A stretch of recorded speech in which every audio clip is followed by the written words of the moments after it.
Julian Croft, le milliardaire dont le nom est devenu synonyme de pouvoir, a décidé qu'il pouvait humilier une simple serveuse pour son propre divertissement.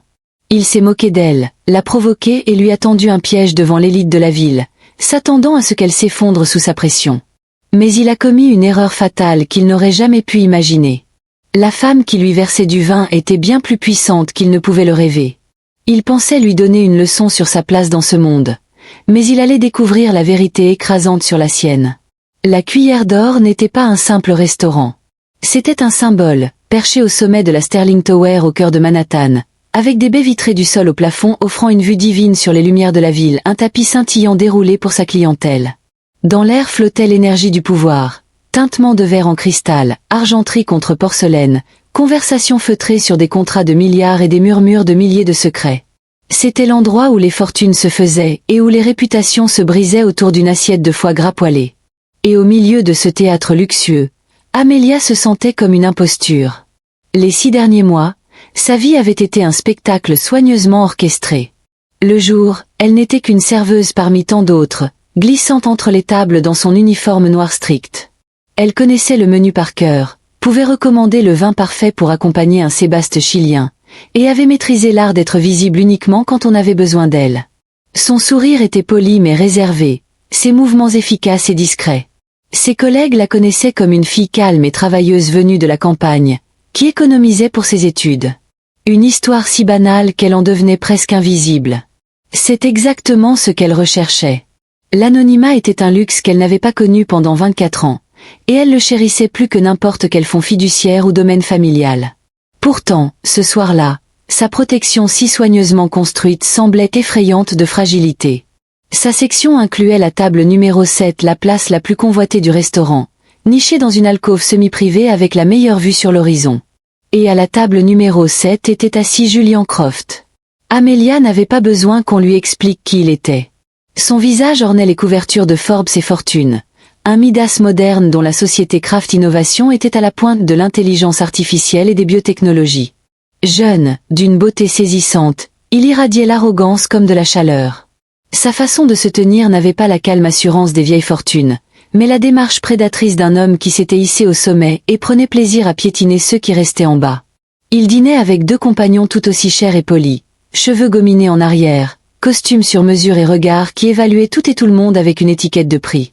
Leur rire bruyant, sec et aboyeur, tranchait l'atmosphère raffinée du restaurant. Le manager d'Amelia, Monsieur Dubois, lui avait murmuré avec inquiétude sur le visage. « C'est Monsieur Croft, sois prudente. Il est difficile. » Difficile était un doux euphémisme. Dans les cuisines et les vestiaires, le personnel l'appelait le tyran.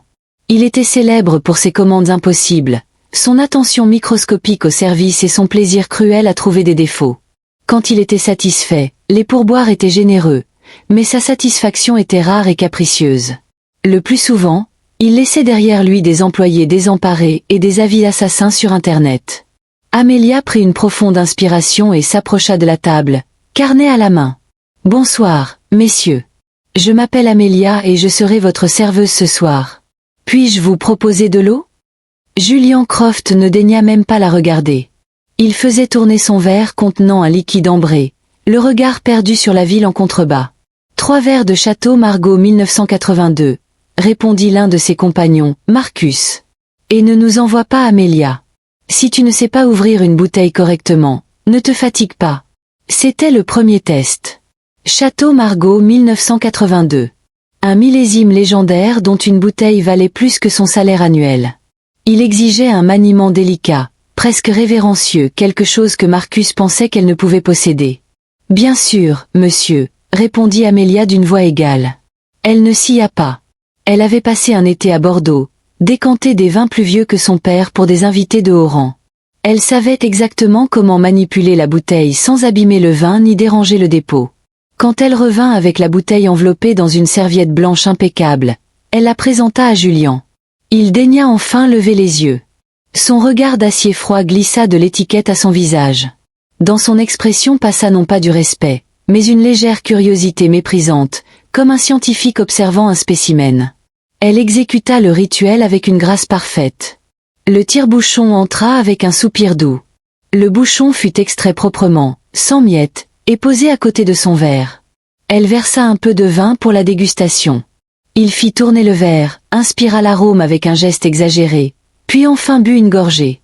Ses yeux se fermèrent un instant. Acceptable, annonça-t-il, s'adressant non pas à elle, mais à ses amis. Comme si elle faisait partie du mobilier. Un outil qui avait rempli sa fonction à un niveau satisfaisant. Il agita négligemment la main. Tu peux servir. Pendant qu'elle remplissait les verres, sa main resta ferme comme celle d'un chirurgien. Elle sentait son regard sur elle. Ce n'était pas un regard admiratif. C'était une évaluation. Il cherchait une fissure, un défaut, un signe de la petite serveuse qu'il imaginait. Il cherchait une faiblesse à exploiter. Dis-moi, serveuse, lança-t-il avec un mépris venimeux quand elle eut fini de servir le vin. Comment t'appelles-tu? Amélia. Amélia, répéta-t-il, goûtant son nom comme un vin. Dis-moi, Amélia, de quoi rêve une fille comme toi? De pourboire. Pour payer le loyer? D'un diplôme dans un collège local? En quoi? Gestion hôtelière? Sciences humaines. Ses amis ricanèrent. Amélia garda un visage calme. Sa posture était impeccable. Elle avait survécu à bien pire que des moqueries d'un nouveau riche dans des salles de réunion pleines d'hommes qui connaissaient son grand-père.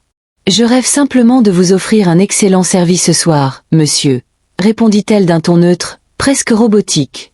Sa réponse calme et digne sembla l'irriter plus que n'importe quelle réplique. Il voulait une réaction, de la peur, de la colère, une supplique désespérée. Son sang-froid digne était une énigme qu'il ne pouvait pas résoudre immédiatement. Et Julian Croft détestait les énigmes qu'il n'avait pas créées lui-même. Il se renversa en arrière. Un sourire cruel se dessina sur ses lèvres. « On verra », dit-il. Ces mots restèrent suspendus dans l'air à la fois promesse et menace. La bataille avait commencé. Julian Croft, le milliardaire tyran, avait décidé de faire d'elle son divertissement du soir. Amélia, la serveuse anonyme, savait que cette nuit ne testerait pas seulement ses compétences de service, mais sa capacité à cacher la vérité sur qui elle était réellement. Les entrées devinrent le prochain champ de bataille. Julian lui fit un signe impatient, l'interrompant alors qu'elle prenait une commande à la table voisine. « Amélia » commença-t-il, son ton laissant entendre qu'il allait partager une grande sagesse. « Le menu est prévisible, ennuyeux. Je veux quelque chose de plus chic. » Il tapota la table du doigt. « Je veux des huîtres Rockefeller, mais pas dans la version de votre chef. Je veux l'original d'Antoinesse à la Nouvelle-Orléans. La recette est bien sûr secrète, mais un véritable établissement 5 étoiles devrait savoir la reproduire, n'est-ce pas? » Marcus et l'autre homme, Léo, ricanèrent. C'était une demande impossible. La recette originale était un secret jalousement gardé depuis plus d'un siècle, et exiger de la reproduire sur le champ était le summum de l'arrogance. C'était conçu pour la faire échouer, pour qu'elle revienne à la table en s'excusant et en admettant sa défaite. Amélia évalua mentalement le piège, mais vit aussi un étroit chemin pour le traverser. Le chef de famille de son côté, Pierre, avait rivalisé pendant 30 ans avec le chef d'Antoinesse. Il avait passé des années à tenter de percer la recette célèbre et avait été proche du succès, lui enseignant ses découvertes cet été où elle s'était passionnée pour la cuisine. Elle hocha légèrement la tête, presque imperceptiblement.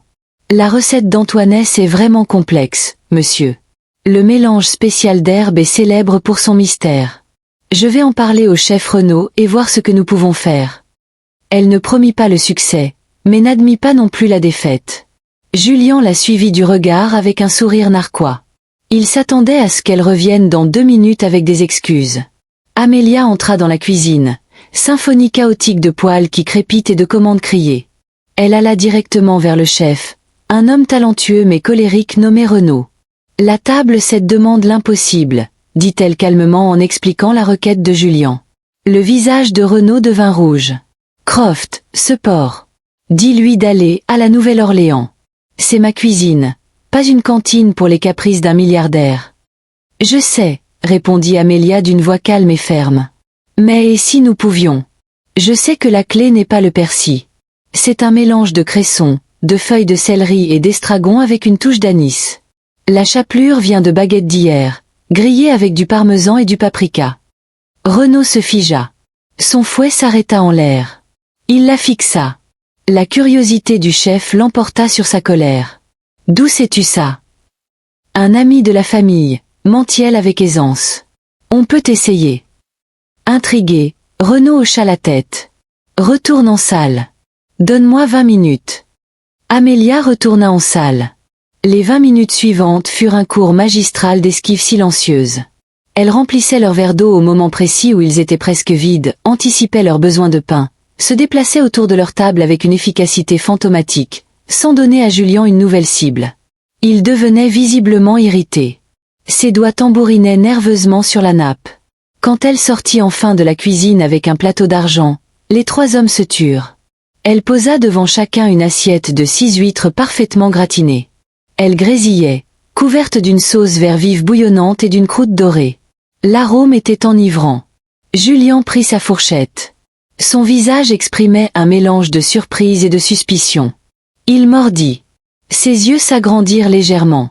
Il mâcha lentement, pensivement, puis prit une autre bouchée.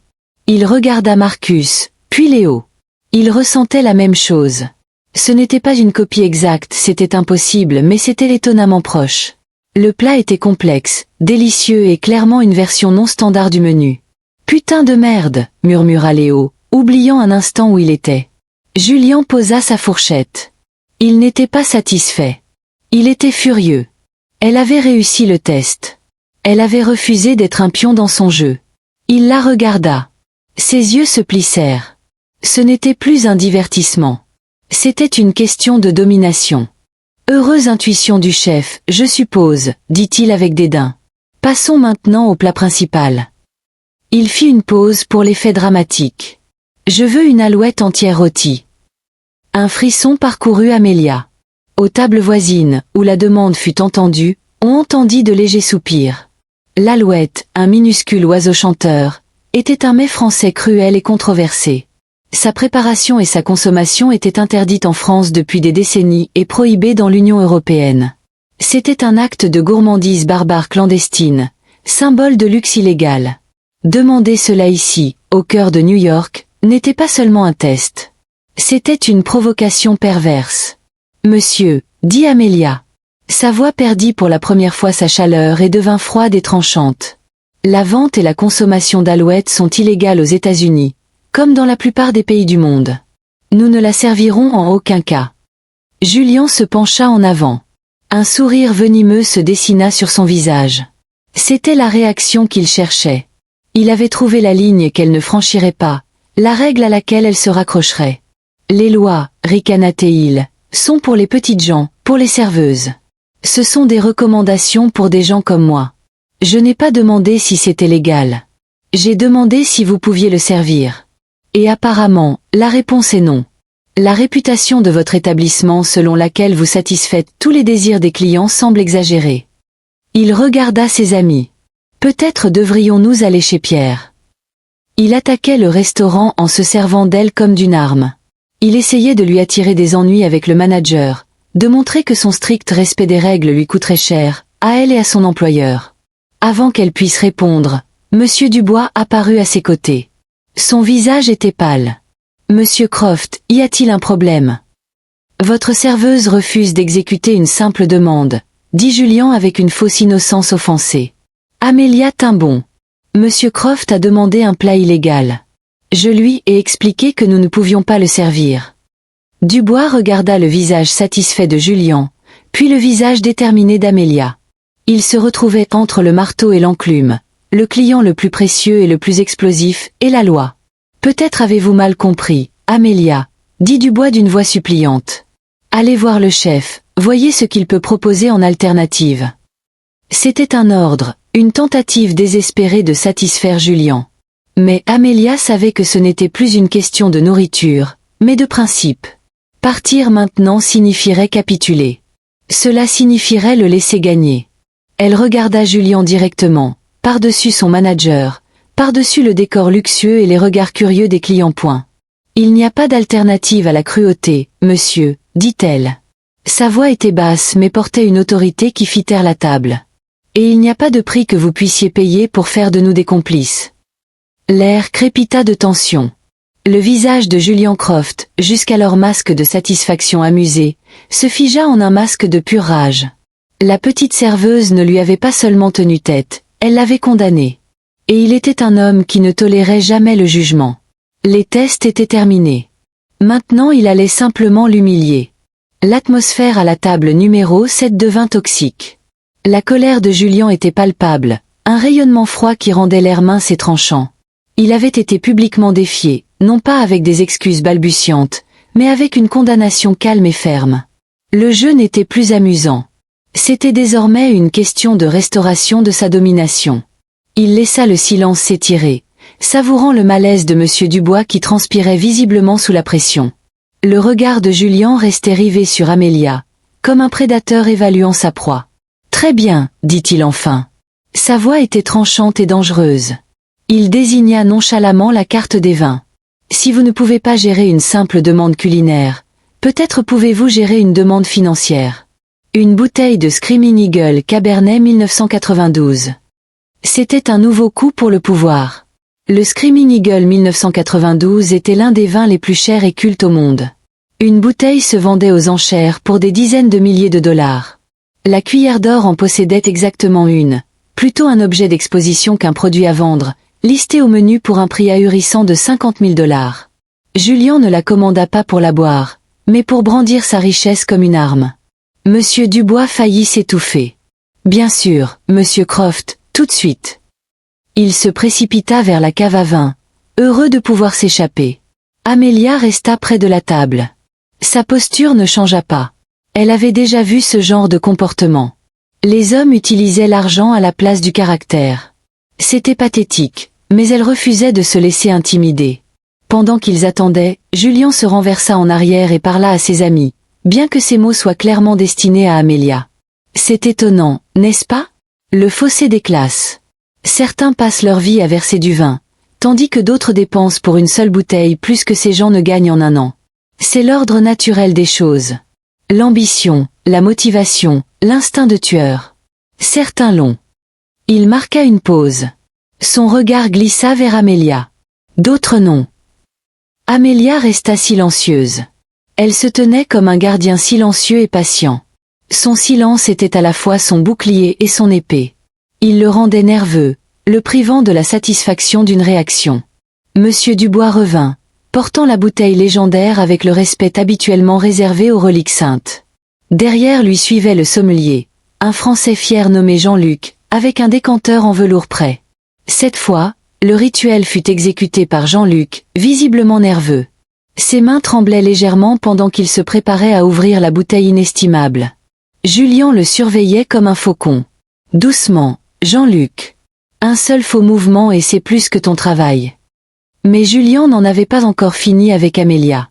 Alors qu'elle se tenait à distance respectueuse, il se tourna soudain dans son fauteuil. « Hé, serveuse, viens ici. » Elle s'avança. « Monsieur, vous êtes un connaisseur du monde, n'est-ce pas? » Pleine de sermons moraux, ricana-t-il. « Voyons si tu as des connaissances pratiques.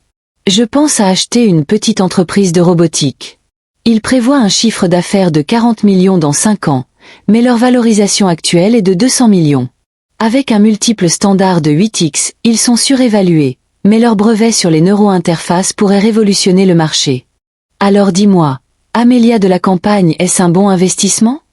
C'était une question absurdement complexe, conçue pour être insurmontable pour quiconque n'évoluait pas dans le monde de la haute finance. Il voulait la faire passer pour une ignorante, prouver que sa position morale venait de son incompréhension de son monde, le vrai monde. Il posa la question avec un sourire suffisant et triomphant, se renversant en arrière pour savourer son embarras inévitable. Amélia marqua une pause. Tout le restaurant sembla retenir son souffle. Elle ne regardait pas Julien, mais légèrement au-dessus de son épaule, comme si elle consultait un dossier dans sa mémoire. « Cela dépend, monsieur, dit-elle. » Sa voix était claire et académique. Utilisez-vous le modèle des flux de trésorerie actualisés, ou vous basez-vous uniquement sur les comparables de marché? Le multiple 8x est standard pour les entreprises établies dans le matériel. Mais pour un portefeuille de brevets dans un secteur à forte croissance comme les neurointerfaces, il faut regarder les multiples de chiffre d'affaires, probablement entre 20 et 25x, surtout s'ils ne sont pas encore rentables.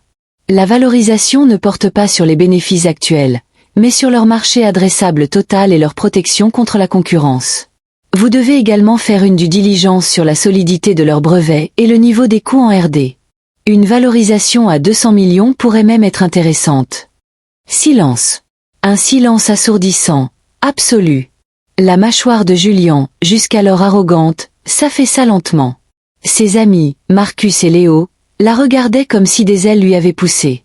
Jean-Luc s'arrêta au milieu du service. L'analyse d'Amélia n'était pas seulement précise. Elle était tranchante, perspicace et prononcée avec la confiance claire et détachée d'un capital risqueur expérimenté. Elle avait pris sa question complexe et condescendante et y avait répondu avec un niveau d'expertise qui éclipsait complètement sa propre compréhension superficielle. Pendant un instant, Julian fut stupéfait. Il avait été complètement, publiquement ridiculisé. Mais le choc se transforma rapidement en rage. On l'avait fait passer pour un idiot. Il chercha désespérément un moyen de reprendre le contrôle. Ses yeux parcoururent la table, sauvages et furieux, et s'arrêtèrent sur le décanteur de 20 à 50 000 $ que Jean-Luc était en train de servir. Dans un élan de pure méchanceté, il se leva brusquement, heurtant accidentellement la table. Sa main frappa celle de Jean-Luc. Le décanteur bascula. Une rivière de vin rouge rubis, l'équivalent liquide d'une voiture de luxe, jaillit dans les airs. Pas sur la table, pas sur Julian, mais directement sur la chemise blanche immaculée d'Amélia. Elle laissa échapper un hoquet quand le liquide froid et précieux imprégna le tissu. La salle se figea dans le choc et l'horreur. Julian la regarda, l'énorme tache écarlate qui s'étalait sur sa poitrine, et sourit. C'était un sourire sournois et triomphant. S'il ne pouvait pas la surpasser intellectuellement, il pouvait au moins la souiller.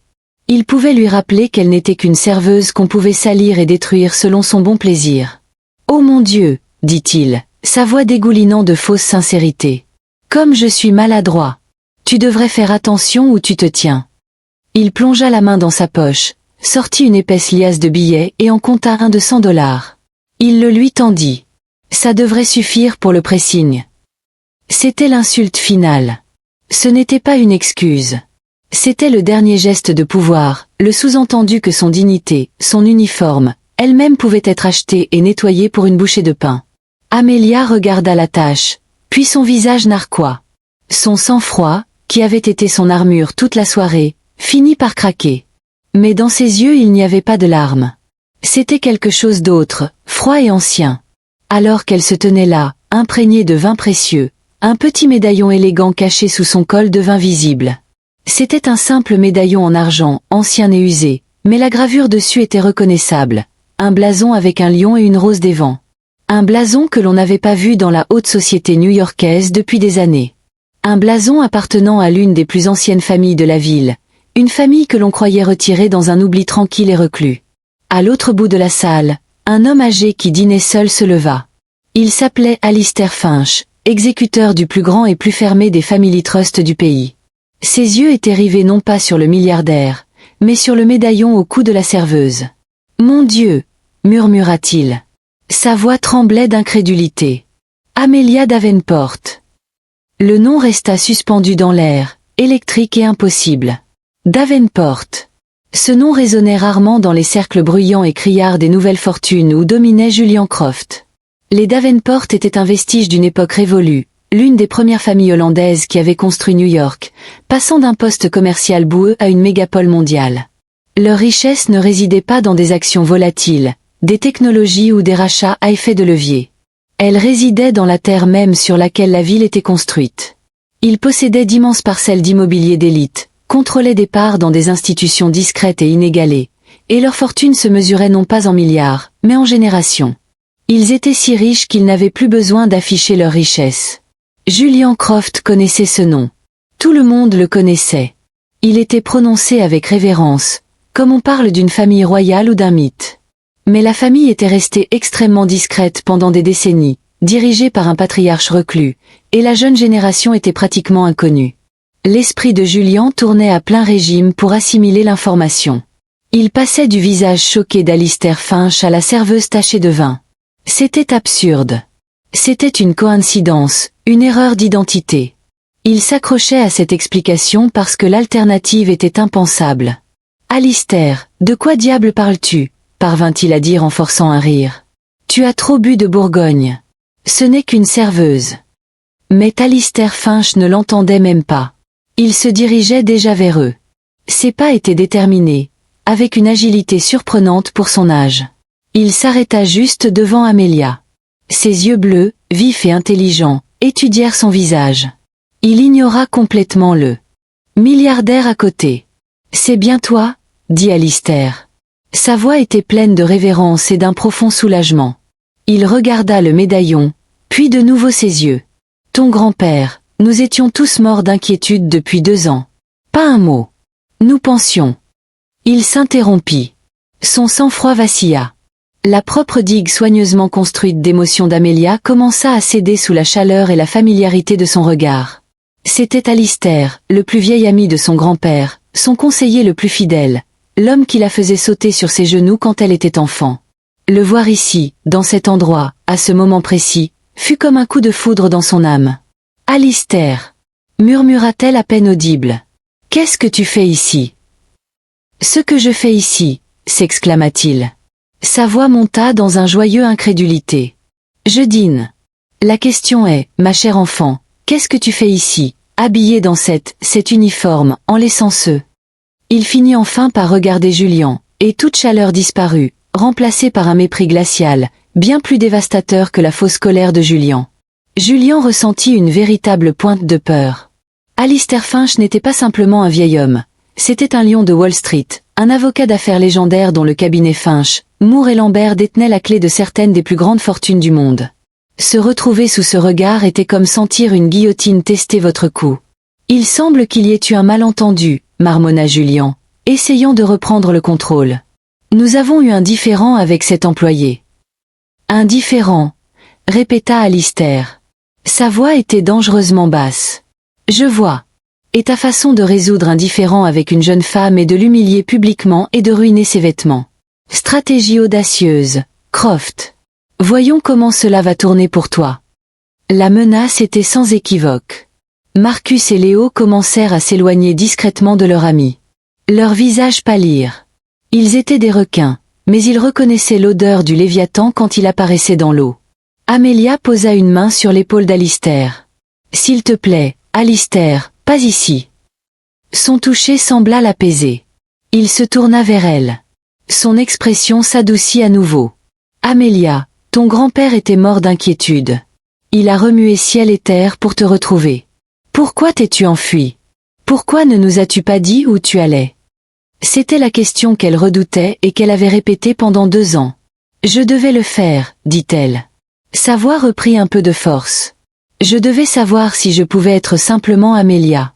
Pas Amelia Davenport, pas l'héritière, juste une personne valorisée pour ce que je fais, et non pour ce que j'ai. » Ses yeux glissèrent brièvement vers Julian. Ce fut une expérience très instructive. Dans la tête de Julian, les pièces commençaient à s'assembler en un tableau d'un horreur si catastrophique qu'il se sentit physiquement malade. Les connaissances incroyables sur le vin, l'analyse tranchante de son deal commercial, le sang-froid inégalé face à ses insultes. Ce n'était pas le jeu d'une serveuse intelligente. C'était la confiance innée et naturelle d'une personne née pour le pouvoir, quelqu'un qui avait simplement observé une forme de vie inférieure dans son environnement naturel. Tout le soir, il avait essayé de prouver sa supériorité sur une simple serveuse.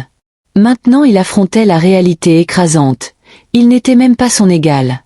Il était un moustique bourdonnant autour de la tête d'une lionne qui, pour ses propres raisons, avait choisi de se faire passer pour un chat domestique.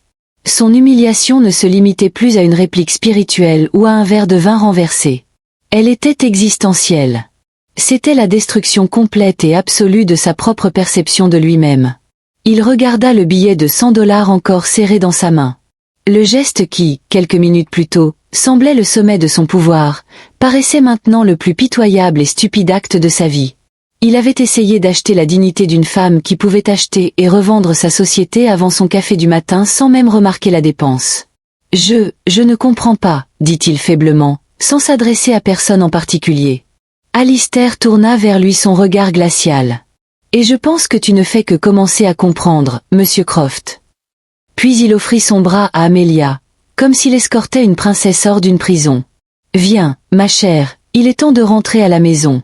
Ton grand-père t'attend. » Quand Amelia prit le bras d'Alistair et se laissa guider loin de la table, elle s'arrêta et regarda une dernière fois l'homme qui avait tant essayé de la briser. Sur son visage il n'y avait ni colère ni triomphe. Seulement une légère compassion clinique.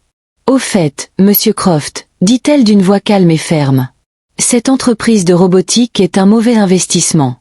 Leur brevet est sur le point d'être invalidé par une équipe du MIT. Mon grand-père siège à leur conseil d'administration. Vous étiez sur le point de perdre une fortune entière. Et avec cette dernière information dévastatrice, elle se retourna et partit, laissant Julian Croft debout au milieu des décombres de sa propre arrogance, tandis que le billet de $100 glissait de ses doigts affaiblis et tombait sur le sol. Alistair emmena Amelia loin des regards curieux des clients, à travers une porte latérale, dans un couloir calme tapissé de moquettes qui menait aux ascenseurs privés. Dès que la porte se referma derrière eux, la posture rigide qu'Amelia avait maintenue toute la soirée s'effondra. Elle s'appuya contre le mur. L'adrénaline qui l'avait soutenue finit par s'épuiser, la laissant épuisée et tremblante. « Tu vas bien, ma chérie ?» demanda Alistair, la voix pleine d'inquiétude. Elle hocha la tête en prenant une profonde inspiration tremblante. La tache rouge foncée de vin sur sa chemise lui collait à la peau. « Je vais bien, juste un peu secouée. »« Secouée. Amelia, tu as été magnifique, dit-il. » Ses yeux brillaient de fierté. « Tu as tenu tête à ce rustre avec une grâce dont ta grand-mère aurait été fière. Mais à quoi pensais-tu en travaillant ici, en vivant comme ça ?» L'histoire jaillit d'elle. Les mots se bousculaient dans un flot d'émotions retenues pendant 2 ans. Déception, chagrin et découverte. Tout avait commencé avec la mort de son père. Charles Davenport était un homme brillant et gentil, mais le poids de l'héritage l'étouffait, comme un oiseau dans une cage dorée qu'il avait lui-même construite. Il avait essayé de protéger Amelia en lui enseignant l'art, la philosophie et l'importance du caractère, mais le monde voyait toujours l'argent en premier. Après sa mort, la pression pour qu'elle prenne sa place en tant qu'héritière des Davenport était devenue insupportable. Son grand-père, Arthur Davenport, patriarche sévère de la vieille école, avait commencé à la préparer à diriger l'empire familial. Réunions interminables avec avocats, banquiers et flagorneurs. Chaque pas était scruté, chaque amitié vérifiée. Elle se noyait dans un monde de relations calculées et d'attachements transactionnels. Un jour, je me suis regardée dans le miroir et je ne me suis pas reconnue, expliqua-t-elle, la voix pleine de douleur. J'étais un ensemble d'actifs, un nom dans un trust. Je ne savais pas si quelqu'un m'aimait pour moi-même. Je ne savais pas si je pouvais survivre sans le nom Davenport qui me soutenait. Il fallait que je le découvre. Elle avait disparu. Elle avait pris un sac, une partie de ses fonds personnels qui ne seraient pas remarqués tout de suite, et avait créé une nouvelle identité. Elle avait choisi le métier de serveuse parce que c'était l'exact opposé de son monde. C'était un monde de travail dur, de résultats concrets et de contacts humains non filtrés par la richesse. Elle voulait être invisible, jugée uniquement sur ses mérites et son éthique de travail. J'ai appris plus en 6 mois à la cuillère d'or qu'en 4 ans à la Harvard Business School, dit-elle à Alistair. J'ai appris la gentillesse auprès des commis qui partagent leur pourboire. J'ai appris la résilience auprès des mères célibataires en cuisine qui travaillent sur 2 emplois. Et j'ai appris la laideur du pouvoir auprès de gens comme Julian Croft. Alistair l'écouta patiemment. Son expression passa de l'inquiétude à une profonde compréhension. Il avait bien connu son père et savait combien l'héritage pouvait faire des dégâts. Ton grand-père Arthur comprend plus que tu ne le penses, dit doucement Alistair. Il était mort d'inquiétude. Oui, il a engagé tous les détectives privés du pays, mais une partie de lui, je crois, respectait ce que tu faisais. Il a lui-même fait quelque chose de similaire dans sa jeunesse, même s'il n'a tenu qu'une semaine en travaillant sur un bateau de pêche dans le Maine. Un léger sourire effleura les lèvres d'Amelia. Il était difficile d'imaginer son grand-père sévère et imposant en train de vider des poissons. Mais il est plus âgé maintenant, Amelia, continua Alistair. Et il a besoin de toi. Le monde change. L'empire Davenport ne peut plus être dirigé depuis une tour d'ivoire. Il a besoin d'un nouveau leader. Quelqu'un qui comprend à la fois la salle de conseil et la salle du personnel. Quelqu'un qui a vu le monde non seulement d'en haut, mais aussi d'en bas. Il marqua une pause. Son regard était intense. Il a besoin de toi. La vraie toi. Celle qui vient de défendre sa position là-dedans. Pendant qu'il parlait, le téléphone d'Alistair vibra. Il regarda l'écran et un sourire sombre apparut sur ses lèvres. On dirait que les conséquences ont déjà commencé. Il montra l'écran à Amelia. C'était un message d'un de ses jeunes associés. Le marché s'agite. Quelqu'un vend massivement les actions de Kraft Innovation. Un gros bloc vient d'être écoulé. Rumeur en bourse, le trust Davenport liquide sa position. Amelia regarda Alistair, les yeux écarquillés. Grand-père. Alistair hocha la tête. Je me suis permis d'appeler Arthur dès que je t'ai reconnu. Je lui ai tout raconté, les huîtres, l'alouette, le vin, ta brillante mise au point, ses idées d'investissement. Il expliqua que le trust Davenport, à travers diverses sociétés holdings anonymes, était un investisseur silencieux mais important dans Craft Innovation. C'était un investissement qu'Arthur avait fait des années plus tôt, en pariant sur la technologie, pas sur l'homme.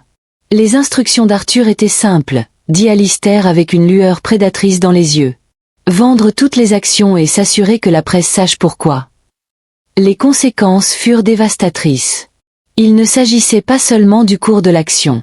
Le nom Davenport avait un poids presque mythique dans le monde financier.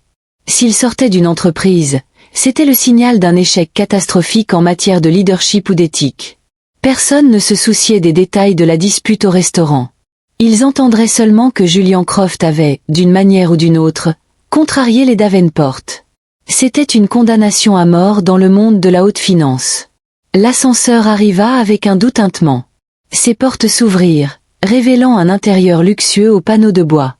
C'était l'ascenseur privé qui menait directement aux pentouses et au garage. « Viens, Amelia » dit Alistair en lui faisant signe d'entrer. « Il est temps de rentrer à la maison. Nous avons beaucoup de choses à nous dire. » Quand les portes de l'ascenseur se refermèrent, la séparant du monde. D'Amelia la serveuse, elle ressentit un pincement de nostalgie pour l'anonymat simple qu'elle laissait derrière elle. Mais ce sentiment fut vite éclipsé par un nouveau sentiment de but grandissant. Son expérience était terminée. Elle s'était prouvé qu'elle pouvait tenir debout seule. Maintenant elle était prête à reprendre sa place, non pas comme l'héritière dont elle s'était enfuie, mais comme la leader qu'elle était devenue. Le monde de Julian Croft était sur le point d'apprendre ce qui arrive quand les vieilles fortunes discrètes des Davenport décident enfin de faire entendre leur voix. Le trajet jusqu'aux pentouses de son grand-père sur la 5e avenue se fit en silence. Amelia regardait par la fenêtre le paysage familier de New York, mais elle le voyait avec des yeux nouveaux. Pendant 2 ans, ces rues avaient été son refuge, son lieu d'anonymat. Maintenant elle ressemblait à un royaume qu'elle revenait reconquérir. Alistair était assis à côté d'elle, la regardant de temps en temps, lui laissant l'espace pour digérer le changement sismique de sa vie. Arthur Davenport les attendait dans sa bibliothèque. C'était une pièce d'un autre siècle, étagère en acajou du sol au plafond, livres reliés en cuir et une légère odeur agréable de vieux papier et de tabac à pipe. Dans la cheminée de marbre, un feu crépitait, projetant une lumière chaude sur l'homme imposant qui se tenait devant. Arthur avait plus de 80 ans, grand, le dos droit, une crinière de cheveux blancs et les mêmes yeux bleus perçants qu'Alistair. Il portait une veste en tweed. Dans une main, il tenait un lourd verre en cristal de whisky. Quand il vit Amelia, son visage sévère s'effondra et, pendant un instant, il ne fut plus qu'un grand-père retrouvant son enfant perdu. « Amelia » dit-il. Sa voix était un grondement bas. Il ouvrit les bras et elle s'y réfugia, enfouissant son visage dans l'odeur familière de sa veste. L'étreinte fut brève mais solide, comme une ancre dans la tempête de ses émotions. Il s'écarta, la tenant à bout de bras. Son regard tomba sur la tache de vin sur son uniforme. Son expression se durcit. « Alistair m'a raconté ce que ce parvenu t'a fait. »« Je vais bien, grand-père, dit-elle. »« Vraiment, il ne s'agit pas de savoir si tu vas bien ou non, coupa Arthur. » Sa voix prit une tonalité d'acier. « Il s'agit de respect. Il t'a manqué de respect. Donc il a manqué de respect à cette famille. C'est une insulte qui exige réparation. » Au cours de l'heure suivante, assise près de la cheminée, Amelia raconta toute son histoire, comblant les lacunes qu'Alistair ne connaissait pas. Arthur écouta. Son visage resta un masque impénétrable, posant parfois des questions tranchantes, mais surtout absorbant l'information. Quand elle eut terminé, il resta longtemps silencieux, faisant tourner son whisky dans son verre. « Tu as le cœur de ton père, dit-il enfin. Mais la colonne vertébrale de ta grand-mère. C'est une combinaison redoutable. » Il la regarda et elle vit non pas de la déception, mais une profonde et fatiguée fierté. « J'ai eu tort de te mettre la pression. J'essayais de te forger en arme pour protéger l'héritage de cette famille. Mais il semble que tu avais besoin de te forger toi-même, à tes propres conditions. » Il se leva et s'approcha de son imposant bureau en chêne. Il prit le téléphone, un lourd appareil à cadran à l'ancienne, connecté à une ligne sécurisée. Il est temps, je pense, que Monsieur Croft comprenne les conséquences de ses actes, dit-il. Il composa un numéro de mémoire. Stevens, oui, c'est moi. Je veux que vous convoquiez une réunion d'urgence du conseil d'administration du groupe Sterling Tower Hospitality demain matin. Ordre du jour. Retrait immédiat et définitif de l'adhésion et des privilèges de dîner de Julian Croft dans tous nos établissements dans le monde. Invoquez la clause morale. Faites fuiter ça dans la presse. Il raccrocha et composa un autre numéro. Henry, c'est Arthur Davenport. Ce projet commun que vous envisagiez avec Craft Innovation pour Genève. Je vous conseille de le reconsidérer. J'ai des raisons de penser que la direction de l'entreprise est instable et éthiquement compromise. Oui, je demanderai à Alistair de vous envoyer les détails. Et cela continua pendant une demi-heure. Avec quelques appels calmes et polis, Arthur Davenport commença à détruire systématiquement le monde de Julian Croft. Il n'attaquait pas directement les actions de sa société. Cela aurait été grossier et évident. Il attaquait quelque chose de plus précieux. Sa réputation. Il retirait les soutiens sociaux et financiers sous ses pieds, s'assurant que chaque porte que Julian essaierait d'ouvrir serait calmement, poliment et fermement refermée devant son nez. Club, organisation caritative, conseil d'administration exclusif, un par un, les piliers de son statut social s'effondraient. Pendant que son grand-père parlait au téléphone, Alistair expliqua à Amelia la vraie profondeur de l'erreur de Julian. Tu vois, Amelia, les gens comme Croft vivent dans un monde de transactions. Ils pensent que tout s'achète. Mais le vrai pouvoir que possède ta famille se construit sur les relations, sur la confiance, sur un réseau d'alliances et d'obligations tissées pendant des siècles. Il n'a pas simplement insulté une serveuse ce soir. Il a insulté la petite fille de l'homme qui détient l'hypothèque sur la moitié des immeubles où vivent ses amis. Il a humilié la future dirigeante d'une famille avec laquelle on ne se bat tout simplement pas. Le lendemain matin, la correction s'abattit sur Julian Croft comme un tsunami. Il se réveilla au son incessant de son téléphone. Le New York Post titrait.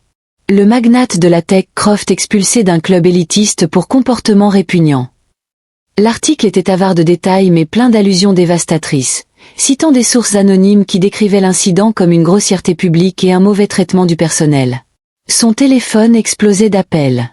Le président du conseil d'un grand musée métropolitain, où Julian prévoyait un gala somptueux pour redorer son image, lui annonça que sa présidence était suspendue pour une durée indéterminée. L'invitation à prendre la parole lors d'une prestigieuse conférence technologique à Davos fut annulée pour « conflit d'agenda soudain ». La transaction de 700 millions de dollars à Genève, qui devait être son couronnement, s'effondra du jour au lendemain. Les partenaires suisses invoquèrent de « nouvelles informations » sur le caractère de leurs potentiels partenaires. Ses amis Marcus et Léo devinrent soudain injoignables. Leurs assistants disaient qu'ils étaient en réunion ou en voyage. Il était devenu un paria, un exclu. Tout allait si vite qu'il ne pouvait pas mesurer l'ampleur. C'était comme regarder l'effondrement d'un gratte-ciel au ralenti. Enfin arriva l'appel qu'il ne pouvait pas ignorer. C'était son banquier principal chez Goldman Sachs. « Julian, » dit le banquier d'une voix tendue et formelle. « Nous devons parler de votre ligne de crédit. Compte tenu de la volatilité autour de votre marque personnelle, le comité des risques a décidé de revoir le levier de votre portefeuille. Nous avons besoin que vous réduisiez immédiatement votre endettement. » C'était le coup de grâce. Son empire était construit sur de l'argent emprunté, basé sur l'hypothèse de son succès continu et de sa réputation. Un appel de marge d'une telle ampleur le forcerait à vendre des actifs à bas prix, déclenchant un effet domino qui ferait tout s'effondrer. Il s'affaissa dans son fauteuil dans son pentouse, le même endroit d'où il regardait autrefois le monde d'en haut. Il avait essayé d'humilier une serveuse et avait déclenché une avalanche qui l'enterrait vivant. Il avait joué à un jeu sans réaliser que son adversaire n'était pas la femme devant lui, mais la force monolithique invisible derrière elle. Et il avait perdu de la manière la plus spectaculaire qui soit. Une semaine plus tard, la cuillère d'or bourdonnait de ragots. L'histoire de la chute spectaculaire de Julian Croft était sur toutes les lèvres, mais le personnel connaissait une version que les journaux n'avaient pas. Il savait que tout avait commencé ici, avec Amelia, la serveuse qui avait disparu la même nuit où le monde de Croft avait commencé à s'effondrer. Les théories volaient en cuisine. Elle était un espion corporate, une journaliste infiltrée, ou peut-être une ancienne maîtresse rejetée de Croft. Personne ne devina la vérité. Un vendredi soir animé, Un silence tomba sur le restaurant quand les portes d'entrée s'ouvrirent. Monsieur Dubois se précipita pour accueillir un VIP attendu, mais s'arrêta net. Dans l'entrée se tenait Amélia, mais une autre Amélia. L'uniforme en polyester bon marché avait disparu. Il était remplacé par une robe noire simple mais superbement coupée. Ses cheveux étaient élégamment coiffés. À son cou, un simple rang de perles. Elle ne se tenait plus avec la timidité respectueuse d'une serveuse, mais avec une assurance légère et retenue. À ses côtés se tenait le majestueux Alistair Finch aux cheveux blancs comme neige. « Amélia » murmura Dubois. « Que fais-tu ici ?»« J'ai une réunion, Jean-Pierre » répondit-elle en l'appelant par son prénom avec une familiarité qui le choqua. « Avec toi ?» Elle ne se dirigea pas vers une table, mais vers le petit bureau exigu de Dubois. Elle s'assit à sa place, dans son fauteuil, et lui indiqua d'un geste le siège visiteur. Alistair resta silencieusement près de la porte. « J'irai droit au but », commença Amélia du même ton calme qu'elle avait utilisé avec Julian Croft, mais qui portait désormais le poids évident du pouvoir. Le groupe Sterling Tower Hospitality a été racheté. La transaction a été finalisée ce matin. La mâchoire de Dubois se décrocha. Le groupe était un énorme conglomérat international. Racheté par qui? Alistair s'éclaircit la gorge. Par le Family Trust Davenport. Mademoiselle Davenport est la nouvelle présidente du conseil d'administration. Dubois la regarda, son esprit essayant de réconcilier l'image de la jeune fille discrète qui polissait l'argenterie avec celle de la femme qui possédait désormais toute sa société. En tant que première mesure, continua Amélia, je mets en place une nouvelle politique corporate globale. Une partie de tous les bénéfices sera désormais versée dans un fonds pour les employés, santé, éducation et avantages retraite. Les salaires de tous les employés non cadres augmentent de 20% avec effet immédiat. Et l'entreprise proposera désormais une garde d'enfants entièrement subventionnée pour tous les employés. Dubois était abasourdi. Ce n'était pas de simples changements. C'était une révolution dans l'industrie impitoyable de l'hôtellerie. J'ai travaillé ici pendant 6 mois, Jean-Pierre, dit Amélia. Son regard s'adoucit légèrement. Je sais qui travaille le plus dur. Je sais qui souffre le plus. Ma famille possède l'immeuble où se trouve ce restaurant depuis 80 ans. Il est temps de commencer à prendre soin des gens à l'intérieur, et pas seulement des briques et du mortier. Elle se leva. Son point de vue était clair. Tu as bien géré ce restaurant dans des conditions difficiles. Ton poste est sécurisé, mais désormais ta responsabilité principale sera le bien-être du personnel, et non les caprices des clients les plus riches. C'est compris? Oui, oui, mademoiselle Davenport, murmura-t-il. Ses yeux s'agrandirent d'un respect naissant. Amélia sortit du bureau et traversa la salle principale. Ses anciens collègues se figèrent, plateau et bouteille de vin en main. Elle s'arrêta à la station de service et les regarda. Un sourire chaleureux et sincère illumina enfin son visage. « Ne vous inquiétez pas, dit-elle. Je me souviens de ceux qui laissaient de bons pourboires. » Quelques rires nerveux détendirent l'atmosphère.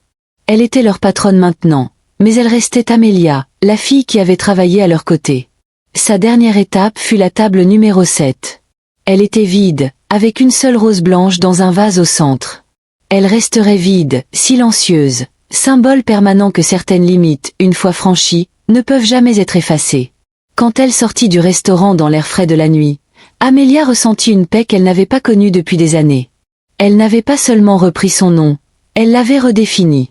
Elle s'était enfuie pour découvrir si elle avait de la valeur par elle-même, et en chemin elle avait découvert la vraie valeur du pouvoir qu'elle avait hérité. Ce n'était pas une arme pour humilier les autres, mais un outil pour les élever. Julian Croft était un homme brisé. Son nom était devenu une histoire mise en garde, un murmure dans les salles de conseil. Mais Amélia Davenport ne faisait que commencer. Elle avait trouvé le parfait mélange de ces deux vies, l'empathie de la serveuse et la force de l'héritière. Et avec cette combinaison, elle allait changer le monde. Un restaurant, un employé, un acte de dignité silencieuse à la fois. Cette histoire nous rappelle que la vraie force ne se mesure ni à la taille de votre compte en banque, ni au volume de votre voix. Elle se mesure à votre caractère, à votre honnêteté et à la façon dont vous traitez ceux qui, selon vous, n'ont rien à vous offrir. Julian Croft pensait que sa richesse le rendait invincible, mais il a été vaincu par sa propre arrogance quand il a tenté d'humilier une femme qu'il avait catastrophiquement sous-estimée. Amelia Davenport a prouvé que la dignité est un bouclier qu'aucun argent ne peut percer. Son parcours nous enseigne que la vraie force réside dans l'humilité, l'empathie et la confiance tranquille qui vient de la conscience de sa propre valeur, indépendamment du titre. Si cette histoire a touché ton cœur, mets un like, partage-la avec quelqu'un qui a besoin de l'entendre, et abonne-toi à la chaîne pour ne pas manquer de nouvelles histoires inoubliables sur le karma, les identités cachées et la justice ultime. N'oublie pas d'activer la cloche pour être toujours au courant des nouvelles vidéos.